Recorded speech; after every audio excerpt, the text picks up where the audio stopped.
to focus on the long term, because you get people who are not really familiar with that way of thinking, and maybe they check their balances too often or whatever, and they get discouraged when they see the number go down, and that makes them, just want to go to the sidelines or something. Yeah, but you don't do that with your house. This is a great example I've used 1,000 times. If you're living in a home, you're in a good school zone, you're in a good area, just like, if you're in the U.S. market, you're in the U.S. stock market, it's the best economy on planet Earth, the most dynamic economy, the smartest people, and, the greatest wealth generation tool that has ever been conceived and implemented is the U.S. economy. It is not perfect, but when you look and compare us to everybody else on planet Earth, the wealth that has been created and will continue to be created is unimaginable. Really, it's hard to grasp. And it's magnetizing for people who are not here. They want to be here. They want to be here. They want to be a part of it. And, so when I use the house as an example, you're in a great school zone, you're in a nice city or a nice suburb, you know that the price of that house is going to go up over time. And if you have a year or two where, somebody comes by and offers you 20% less than what you paid for the house, you're not going to immediately sell your house just because they offered you less.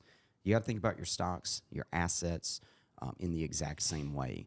Just because the market today is pricing your Apple stock at 20% less doesn't mean you have to sell it. It's just today's market opinion on what those shares are worth. And just as you wouldn't immediately liquidate your house because, somebody came or your neighbor sold it for less than what you would sell yours for, you just don't do that because long term the value of my home is going to go up. Yeah, I would say the maybe just to play devil's advocate here is if you had a house in an area that was deteriorating, or if you were living in a neighborhood that maybe you were concerned that your home value was going to start falling, and should you take some action to maybe get out while you can and hold the value of the home and move to a different area or something like that. That's more of a rebalancing. Yeah, it's true. But it's no scare. It's no.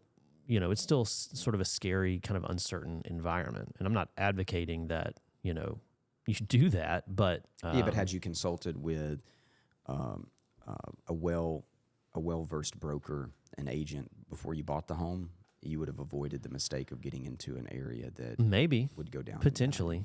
So that's where working with a good advisor helps you avoid the bad areas. But once you get a good strategy is my whole point. Once you get a good time-tested and proven strategy, then you don't have to worry about all of those things. That's true.